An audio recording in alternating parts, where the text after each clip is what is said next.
have finally reached episode 31. And episode 31 was the last episode I did on my Mirror TV channel. Yeah, that was stopped after this number episode. We have reached that milestone. So, we're not going to stop here at all. So, I'm in a different setting, and ironically, this is where it all began, actually, my Mirror TV channel. So, considering there's no sports today, and I was able to have a day off, I might as well do a recap today. So, we got to start off with the worst team, the Miami Marlins. Oh my gosh, this team is so pathetic. Alright, so starting off with Cincinnati, this should have been an easy schedule this week, easy. But we made them look like gods compared to how we made ourselves look. Because in this Monday we lost 3-1 with Mora Jr. doubling to right, which makes it 2-0 Cincinnati. Jonathan India singles to left, which makes it 3-0 Cincinnati. Then Nick Fortes singled to center to make it 3-1 Cincinnati, and that was all she wrote. Jesus Uzardo was coming off the IL with some nice pitches, but he gives up 3 runs in that ultimate, 2 runs actually, and then the bullpen just could not help. Steven O'Keefe just could not help at all. I can't get the loading, but I think we had a debut on that day. It's Zabala, who pitched 2 innings actually. So, congrats to him. Tuesday, we lost 2-1, and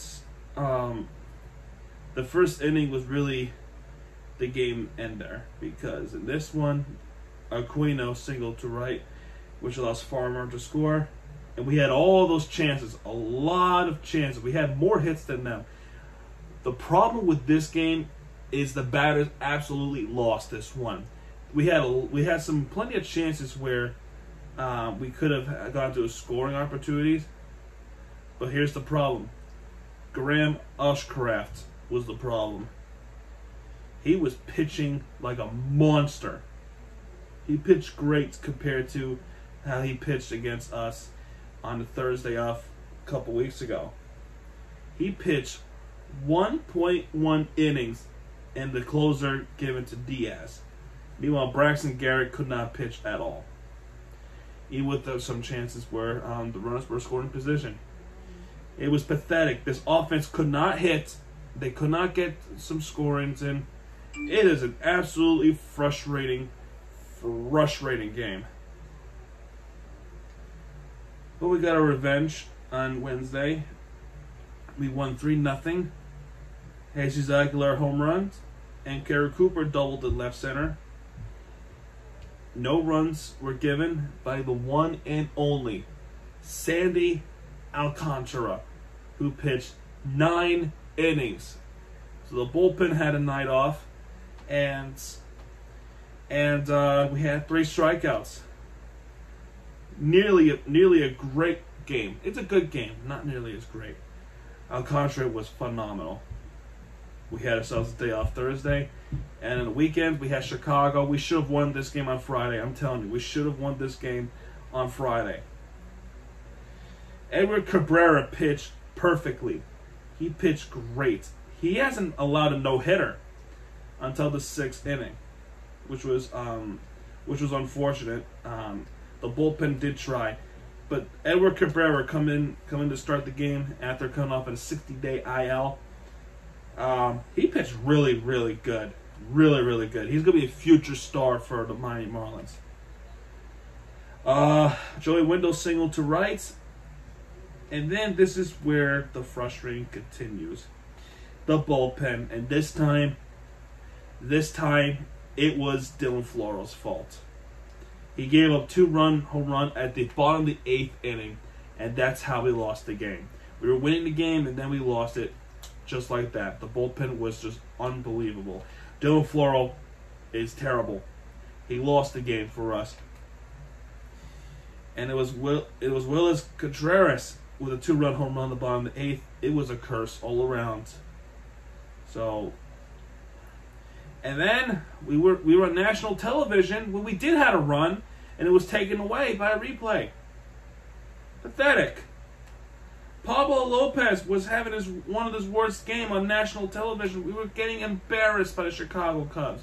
Embarrassed. Horner single to left, which is 1-0 Chicago. Contreras single to right, 2-0 Chicago. Suzuki grounded to a double play, which allows Ortega to score. That's 3-0 Chicago. And Higgins homer to left. That's 4-0 Chicago. Meanwhile, we only had 5 hits compared to 10 that Chicago has. Our offense was nowhere to be found. And even if they were, we didn't have a chance at all. There was also a debut this weekend. As far as I remember, it was on Friday. Let's see. Yes, it was J.J. Bleday. He actually made his debut on the Tuesday up, actually. So I was completely wrong. He got his first base hit that on Tuesday, August 2nd against Cincinnati. So I'm wrong. I'm wrong there. So the debut of this weekend is, okay, I know who it was. I forgot. It was, the Marlins were so bad I couldn't figure it out. It was actually Peyton Burdick. Got called up from the minor leagues in Jacksonville. He was outstanding in the minor leagues. He was playing well for the I think it was Pensacola Blue Wahoos. They're the AA, and then Jacksonville Shrimpos is the AAA. Go check out FL Team's YouTube channel. They actually had highlights of Peyton Burdick, and he can hit and he can have some good outfield plays. He had his first hits on Friday. And Sunday, he had a home run on Sunday. If I'm not mistaken, which I doubt that I'm wrong at this one. Yes, it was ultimately a game winner. So 2 home runs. That one is from Jacob Stallings, and the other is from Peyton Burdick. 3-0 Miami. Simpson did not have a great game at all. Jesus Luzardo actually had a better game. He pitched up to 7 innings. That is his career high when he was with the Oakland A's. So, 3-0 Chicago. But, however, damage has been done. We had a golden opportunity. We couldn't capitalize on it. Here are the standings as of right now. We are 10.5 games behind the wild card spot. 10.5. After we were as close as 2 games behind, and we got into this miserable run that we had in August and late July. We are 4 games behind the San Francisco Giants, 9 games behind the Milwaukee Bucks. Brewers, oh my God, Bucks. I am so sorry, everyone. I am so sorry. But we are a half game ahead of Arizona, who is white hot right now. We are a couple of games ahead of Colorado. And just like that, Cincinnati is only a few games behind us. That is embarrassing. That is absolutely embarrassing. We gave up. We traded away two relief pitchers, and one of them was actually a really good one. And I'm baffled that they gave him away. And they traded for a Blue Jays prospect player last week. I'm going through Twitter right now to find out who his name was, because he is a Blue Jays prospect. Pablo was not traded, thank God. I don't know what good it'll do. Maybe in the future we would get a good thing going. I'm not sure. Okay, here we go. We got a new prospect from the Blue Jays. His name is Jordan Groshans from the Blue Jays minor league system. We've seen his last replay, his good hit from Buffalo, which is a minor league team, who is the Blue Jays minor league affiliate team. So we have breaking news coming from last week, which is unbelievable. Miami Dolphins owner Stephen Ross has been suspended through October 17th regarding the investigation that Brian Flores has sued them with. And they were also caught tampering with Tom Brady and Sean Payton. What gets me going is these punishments, is that they're willing to punish worse for those who are tampering rather than someone who sexually assaulted 24 out of 26 women, as a Deshaun Watson. He only got suspended 6 games. Meanwhile, people like Calvin Ridley get spent 1 year for betting on his own team. And we got Josh Gordon suspended for a lot of seasons for smoking pot. And we also have folks like Ray Rice, who beat up his own fiance, who gets only suspended 2 games. This punishment is so bullshit. I don't even know the words for it. I want to talk about this more Wednesday nights with people who are from FL teams. Go check it out Wednesday nights. It's going to be really nice. FL teams social media Wednesday night. We'll talk more about that.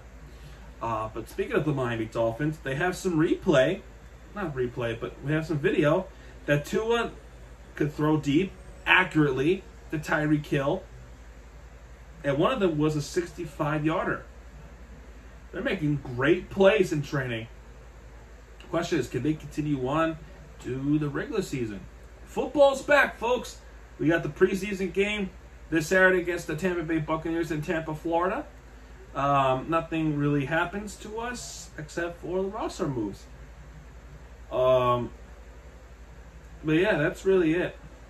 One more thing about baseball is that we honor a great commentator who passed away last week. Maybe you know who I'm talking about. His name is Vince Scully. He is a MLB commentator legend who commentated for the baseball for over 60 years.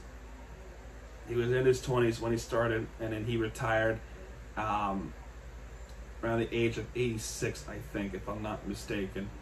Maybe 88.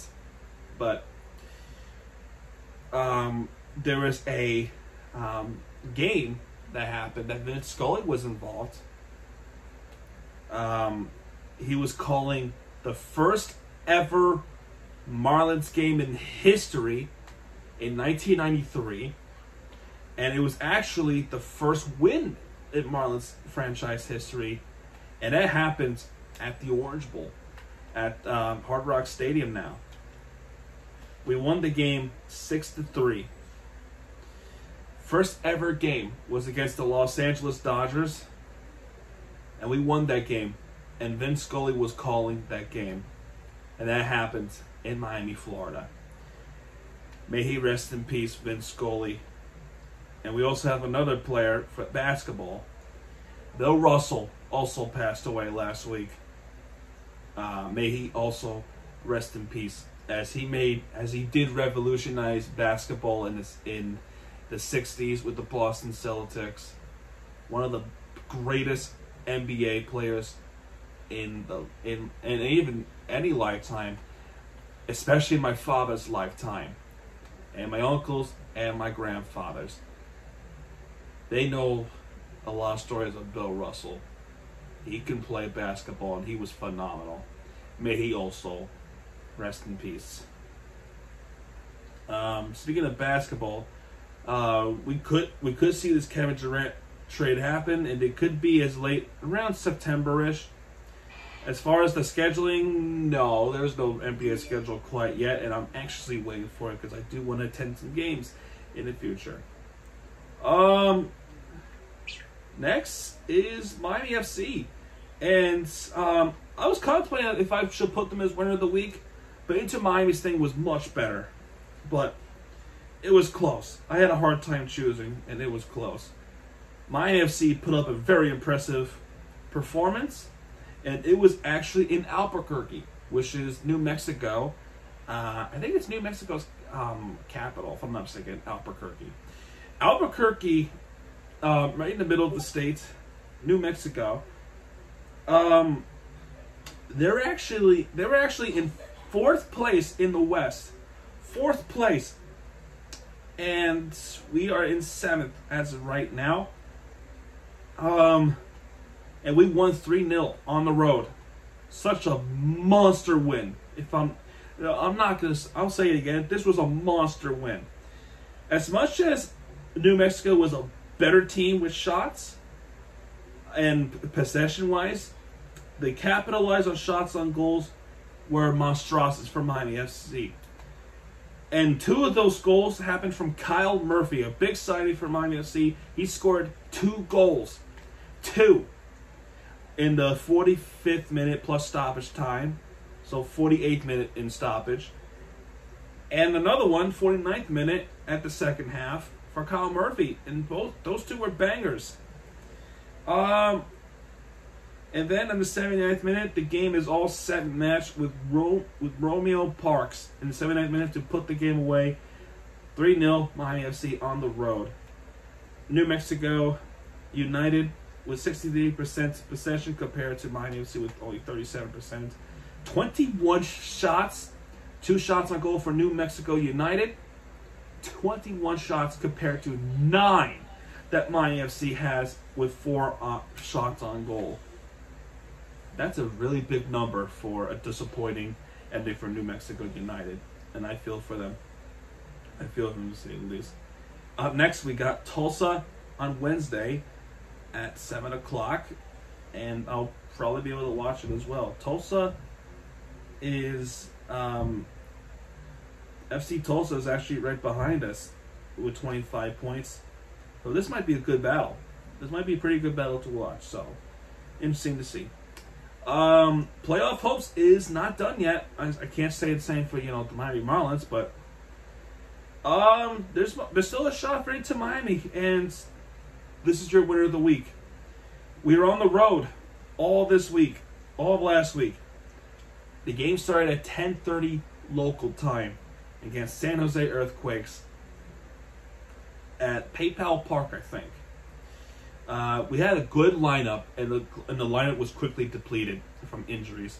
And one of those was Leonardo Campana, who has suffered an injury on his left quad, which is quad is like in front of your leg, on the upper leg, and is a strain, and he is expected to miss 4 to 6 weeks. So that's a huge loss for Inter Miami for a bit.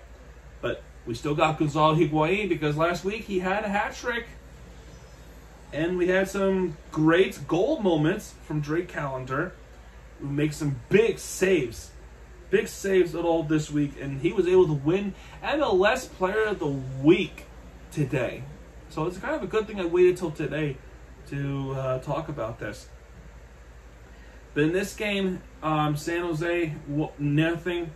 Inter Miami, 0. It is literally Inter Miami versus Blues 9.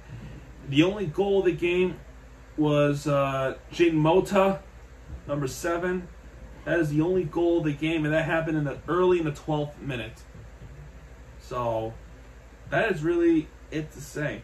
San Jose had a much larger possession, 62% compared to 38% that Inter Miami has. 22 shots and 5 on target for San Jose compared to just 11, 6 on target that Inter Miami has. And most of the game was pretty slow, but at the end things got very interesting. Drake Callender was monstrous with his saves, and it's a great thing.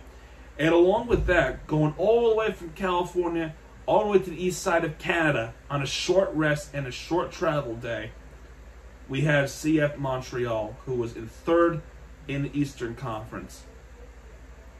Romel Guilloto, 2 goals for him in the 5th minute and 21st on the handball penalty that Inter Miami gave up, and that ultimately we almost saved the ball on a penalty, but we didn't do so. Gonzalo Higuain scores a goal immediately after Romel Guilloto scores his first in the 5th minute, because Gonzalo Higuain equalized in the 6th minute. I already talked about the penalty just now. So it's 2-1 Montreal. And near the end of the game, where Inter Miami is trying to have that possession, Emerson Rodriguez came in the 79th minute to equalize. And that is a big draw. A big draw. It would have been huge if we won this game. Huge. But considering that Montreal has a good home record and is a pretty good team this year, you cannot deny. And after the short rest and the short travel days and the small gap between the West Coast and the East Coast this quickly, I can honestly tell you that I'll take the point. I'll just take a point. I'll take the draw. It's a good point to have off the road. So we leave the road trip with 4 points, and to me, that's pretty good. We got a second road win of the season in San Jose, and I'll take it. We are now sitting in 9th place. Playoff hope is not lost, folks. There might actually still be a chance. But this coming week, we have New York City FC, the defending champs, on August 13th. So it's a big game. And we have home field advantage, so there might be a chance. With this win, we're going up to 33 points. And think about this, theoretically speaking. If Cincinnati loses, Chicago, Orlando loses, we can leapfrog them all the way up to 5th place, theoretically speaking. That's what we want to happen. But we'll see, folks. We'll see. All times as well. And that's going to do it for this video, folks. If you like this video, hit that like button, subscribe for more content, because Miami TVG has your back, and when he does, he'll be right there with you, the entertainment you deserve. Miami TVG signing up, folks. Good night, everybody.